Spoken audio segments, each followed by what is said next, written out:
ஒரு உண்மை சம்பவத்தை அடிப்படையாக வச்சு நான் எழுதின ஒரு குறுநாவல் தான் இந்த ஒரு லவ் ஸ்டோரி.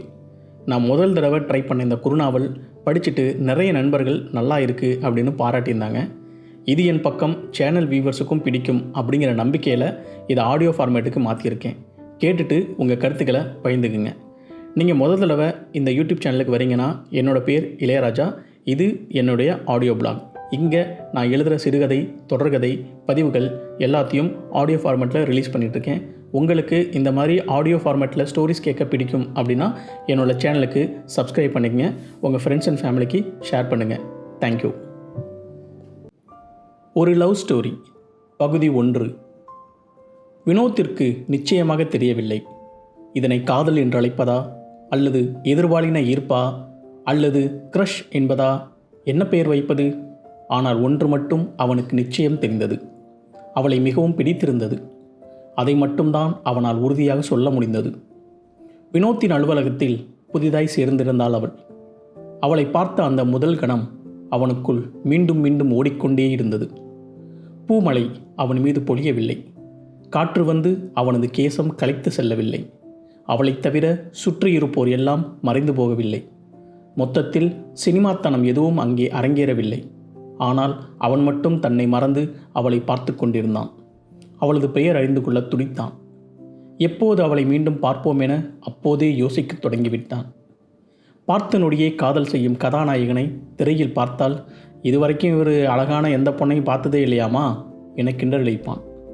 ஆனால் நிஜத்தில் அவனே கேலி செய்யப்பட்ட கதாநாயகனாய் மாறுவான் என ஒரு நாளும் நினைத்ததில்லை. வினோத் பற்றிய அறிமுகம் உங்களுக்கு இப்போது நிச்சயம் தேவை. இல்லையென்றால் அவனை நீங்கள் இந்த கதையில் ரசிக்காமல் போகும் ஆபத்துள்ளது.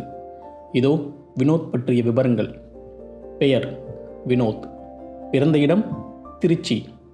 படிப்பு BE 63.5%. வயது 29. இந்த வயதிலேயே தங்கிவிடத்தான் அவனுக்கு விருப்பம். பிடித்தவை சினிமா, புத்தகம், அஜித், பிரியாணி, தந்தூரி சிக்கன், சனி மற்றும் ஞாயிறு.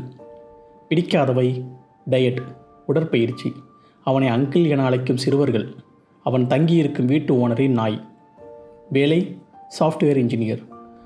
6 வருட அனுபவம், ஆனால் பாவம் குறைவான சம்பளம்.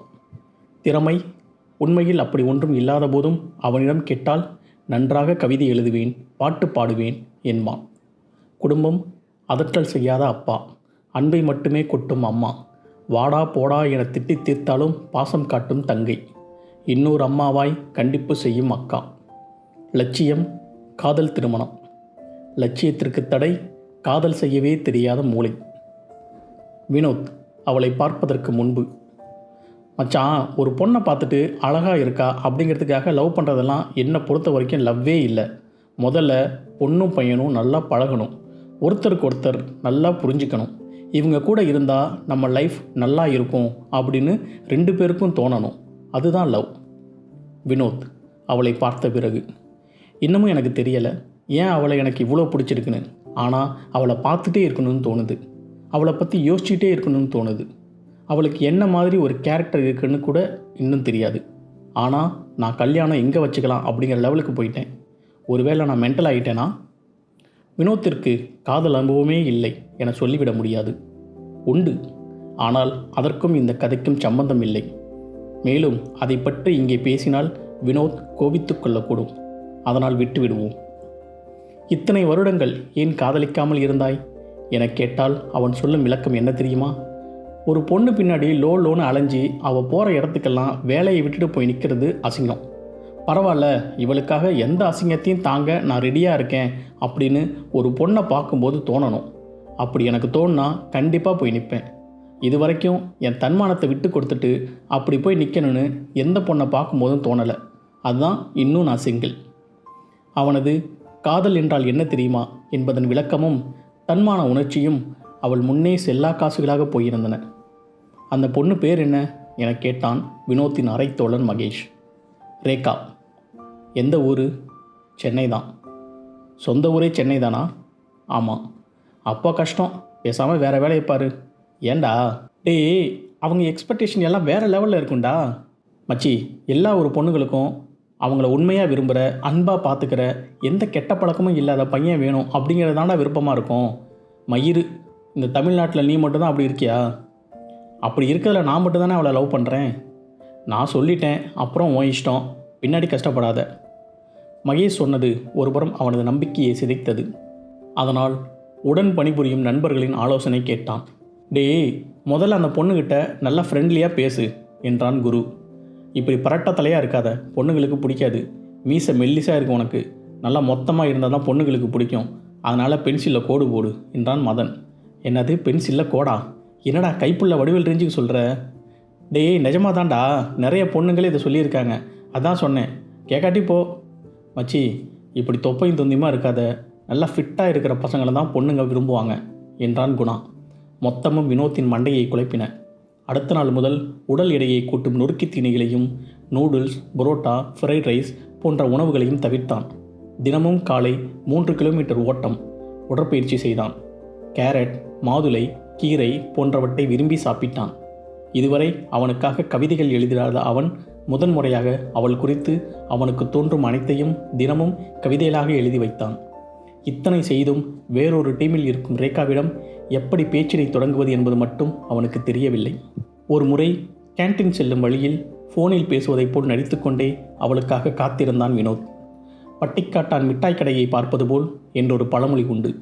அப்படித்தான் பார்க்கத் தொடங்கினான் அவனுக்கு எதிரே நடந்து வரும் அவளை. வெறித்து பார்த்து கொண்டிருந்த அவனை பார்த்து நட்பாக சிரித்து வைத்தாள் அவள். போதாது, அவளை எங்கே பார்த்தாலும் டூத்பேஸ்ட் விளம்பரத்தில் வருவதைப் போல சிரிக்கத் தொடங்கினான். ஒரு பெண் சிரிப்பதால் மட்டுமே அவளும் விரும்புகிறாள் என நம்பும் அளவிற்கு வினோத் முட்டாள் இல்லை. அதனால் அவளோடு பேச்சினை தொடங்க வேண்டும் என ஒரு திட்டம் தயார் செய்தான். ஒரு நாள் அவளுக்காக அலுவலகத்தின் கீழே காத்திருந்தான். அவள் தூரத்தில் வருவதை பார்த்ததும் இவனும் யதார்த்தமாக வருவதைப் போல் அவளோடு சேர்ந்து நடக்கத் தொடங்கினான். அவளோடு லிஃப்ட்டுக்குள் ஏறினான். இருவர் மட்டுமே அங்கே இருந்தனர். வினோத்திற்கு கைகள் வேர்த்திருந்தன. மண்டை சூடாகி இருந்தது. ஏற்கனவே பலமுறை மனதுக்குள் ஒத்திகை பார்த்ததை சின்ன சிரிப்பின் பின்னே பேசினான் வினோத். நீங்கள் புதுசாக ஜாயின் பண்ணியிருக்கீங்களா என்றான். ஆமாம். ஓ, இதுதான் உங்களுக்கு ஃபஸ்ட்டு கம்பெனியா? ஆமாம். ஓகே ஓகே, ஜாப் செட் ஆகிடுச்சா? பரவாயில்ல. அவன் தயார் செய்திருந்த கேள்விகள் அனைத்தும் முடிந்ததும் மேற்கொண்டு என்ன பேசுவதென தெரியாமல் லிஃப்ட் நம்பரை பார்க்கத் தொடங்கினான். அவர்களது அலுவலகத்தின் தளத்தை அடைந்திருந்தது லிஃப்ட். அவளை முன்னே செல்ல விட்டு லிஃப்ட் சுவரில் முட்டிக்கொண்டு வெளியே வந்தான் வினோத். அலுவலக கேன்டீன். சொற்பமான கூட்டத்தில் குணாவும் வினோத்தும் இருந்தனர். மச்சான், அவளுக்கு உன் பேர் தெரியுமா என்றான் குணா. டேய், நான் மட்டும்தான் அவளை அவ போட்டு பேசலாம், நீ பேசக்கூடாது, சீரியஸாக முயத்தை வைத்து கொண்டு சொன்னான் வினோத். டேய், இதெல்லாம் ஓவர்ரா. பின்ன நான் லவ் பண்ணுற பொண்ணை மரியாதை இல்லாமல் நீ பேசுனா நான் எப்படி சும்மா இருக்க முடியும்? விளங்கிடும். நீ பைத்தியம் முடிச்சு தான் சுற்ற போகிற. நான் பைத்தியம் முடிச்சு சுற்றுறேனோ இல்லை அந்த பொண்ணு கூட சுற்றுறேனோ நீ பார்க்கத்தாண்டா போகிற. முத்திடுச்சு சொல்லிவிட்டு எழுந்து சென்றான் குணா. மகேஷ் மொபைலை நோண்டி கொண்டிருந்தான். அமைதியாக அமர்ந்திருந்த வினோத் பேச்சை தொடங்கினான். மச்சி, ரேகா கிட்ட போய் ப்ரப்போஸ் பண்ணலான்னு இருக்கேன். டேய், அந்த பொண்ணுக்கு முதல்ல உன் பேர் தெரியுமா? தெரியாது. அப்புறம் என்ன நம்பிக்கையில் அந்த பொண்ணுக்கிட்ட ப்ரப்போஸ் பண்ணுறேன்னு சொல்கிற? மச்சி, எனக்கு எந்த வேலையும் ஓட மாட்டேங்குதுடா. ஒரு வேளை அவள் பின்னாடி இப்படியே ஃப்ரெண்ட்ஷிப் கிரியேட் பண்ணுறேன்னு ரொம்ப நாள் சுற்றிட்டு இருந்துட்டு கடைசியாக சொல்லி பல்பு வாங்கி கஷ்டப்படுறதுக்கு இப்போவே சொல்லிவிட்டு விலகிக்கலாம்னு இருக்கேன். இதுக்கு எதுக்கு அந்த பொண்ணை லவ் பண்ணுறேன்னு சுற்றினேன்? மூடிட்டு இருந்திருக்க வேண்டியதானே? டேய், நான் ஒரு லவ் பண்ணியே ஆகணும்னு இந்த பொண்ணு பின்னாடி சுற்றுறடா. அது தானாக நடந்தது. நாள் பார்த்தேன், ரொம்ப பிடிச்சிருந்தது. அடுத்த நாள் பார்க்க என் கண்ட்ரோல் இல்லாமலேயே அவளை லவ் பண்ண ஆரம்பிச்சிட்டேன். ஆனால் எனக்கு இந்த லவ் பண்ணுறது, பிக்கப் பண்ணுறது இதெல்லாம் தெரியாதுடா. அதனால தான் இவ்வளோ நாள் சிங்கிளாகவே இருந்துட்டேன். டேய், 12 வருஷமாக நம்ம ஃப்ரெண்ட்ஸாக இருக்கோம். ஆனால் ஒரு தடவை கூட இந்த மாதிரி எந்த பொண்ணை பற்றியும் என்கிட்ட பேசினதில்லை. தடவையாக இப்படி ஒரு பொண்ணை பிடிச்சிருக்குன்னு சொல்கிற. முயற்சி பண்ணுறா. ஒரு வேளை அந்த பொண்ணுக்கும் உன்னை பிடிச்சி போச்சுன்னா இப்போயே விலகிட்டேனா சீக்கிரம் இதுலேருந்து வெளியே வந்துடுவேன். அதனால் இதை முடிச்சு வைக்கலாம்னு தான். அந்த பொண்ணு கண்டிப்பாக நோ தான் சொல்லும். 2-3 தடவை சிரித்ததுக்காகவும் ஒரு தடவை பேசினதுக்காகவும் நான் ப்ரப்போஸ் பண்ணும்போது அவள் ஓகே சொல்லிவிடா நம்புகிற அளவுக்கு நான் முட்டா இல்லைடா. அதுக்கு ஏன்டா அந்த பொண்ணுக்கிட்ட ப்ரப்போஸ் பண்ணுற? சும்மாவே இருந்துடலாம்ல. இல்லை மச்சி, இந்த பொண்ணு அளவுக்கு என்னை யாரும் டிஸ்டர்ப் பண்ணதில்லை. அழகாக இருக்கிற நிறைய பொண்ணுகளை பார்த்துருக்கேன், சைட் அடிச்சுட்டு போயிட்டே இருந்திருக்கேன். பட் இந்த பொண்ணுக்கிட்ட என்னால் அப்படி போக முடியல. வெயிட் குறைக்கணும், கலர் ஆகணும், இதெல்லாம் எந்த பொண்ணை பார்த்தும் எனக்கு தோணலை. இங்கே பாருங்கள், இந்த மாதிரி எல்லாம் உங்களை பார்க்கும்போது தான் எனக்கு தோணுச்சு அப்படின்னு என் மனசில் இருக்கிற எல்லாத்தையும் அவகிட்ட சொன்னால் மட்டும் போதும். சரி, அந்த பொண்ணு நோ சொல்லிடுச்சு. அப்புறம் அப்புறம் என்ன, எண்ட் ஆஃப் ஸ்டோரி. அவள் இருக்கிற பக்கமே நான் போக மாட்டேன். எனக்கு இதில் விருப்பமே இல்லை. ஆனால் உனக்கு சரின்னு தோணா பண்ணு. பேச்சை முடித்து கொண்டான் மகேஷ். யோசனையில் ஆழ்ந்தான் வினோத். மறுநாள் அவளுக்காக அலுவலகத்தின் தரைதளத்தில் காத்திருந்தான் வினோத். ஒரு பக்கம் அவளிடம் இன்று எல்லாவற்றையும் பேசி முடித்து கொள்ள வேண்டும் என நினைத்தாலும், மறுபக்கம் அவள் இன்று வராமல் போய்விட்டால் தேவலை என்றும் நினைத்து கொண்டான். ஆனால் அவள் எதிரே வந்து கொண்டிருந்தாள். அவள் அருகே செல்ல செல்ல வினோத்தின் இதய துடிப்பு அதிகரித்து கொண்டே போனது. எங்கே பதட்டத்தில் மயங்கி கீழே விழுந்து விடுவோமோ என்று கூட அஞ்சினான். ஒரு வழியாக அவளை நெருங்கி பேசினான். ஹாய். ஹாய், உங்ககிட்ட கொஞ்சம் பேசணும். சொல்லுங்கள். அமைதியாக இருந்தான். பேச்சே வரவில்லை. அவள் முகம் பார்த்தால் பேச முடியாது என்பதை புரிந்து கொண்டு தரையை நோக்கினான். எனக்கு உங்களை தடவை பார்த்தவே ரொம்ப பிடிச்சி போச்சு. ஐயோ, எனக்கு இதில் இல்லை, நான் முழுசாக சொல்லிடுறேன், அதுக்கப்புறம் நீங்கள் சொல்லுங்கள். நான் தடவை உங்களை பார்க்கும்போது இப்படி வந்து உங்ககிட்ட பேசுவேன்னு எனக்கு தெரியாது. நான் யார்கிட்டையும் போய் இந்த மாதிரி பேசுனதும் இல்லை. இந்த மாதிரியெல்லாம் பேசாதீங்க, எனக்கு பிடிக்காது, எனக்கு இதெல்லாம் செட் ஆகாது. இப்படி பேசுகிறதா இருந்தால் என்கிட்ட பேசாதீங்க. இல்லை, நீங்கள் ஓகே சொல்லுவீங்கன்னு நினச்சி நான் வரல. நான் சொல்கிறத மட்டும் கேளுங்க என பேசிக்கொண்டே இருக்க அவள் நடக்கத் தொடங்கினாள். அவனும் அவளோடு நடந்தான். ஒன்று நீங்கள் முன்னாடி போங்க, இல்லை என்ன முன்னாடி போக விடுங்க என்றாள் அவள். அவளை மேலும் சங்கடப்படுத்த விரும்பாத வினோத் அப்படியே நின்று விட்டான். அவள் நடந்து செல்வதையே பார்த்து கொண்டிருந்தவனின் கையில் நோட்டு புத்தகம். அவளுக்காக அவன் எழுதிய கவிதைகள் அவளால் வாசிக்கப்படாமல் இருந்தன. நிறைவேறாமல் போன பல்லாயிரக்கணக்கான ஒருதலை காதல் வரிசையில் வினோத்தின் காதலும் ஜம்மென போய் சேர்ந்து கொண்டது. தொடரும்.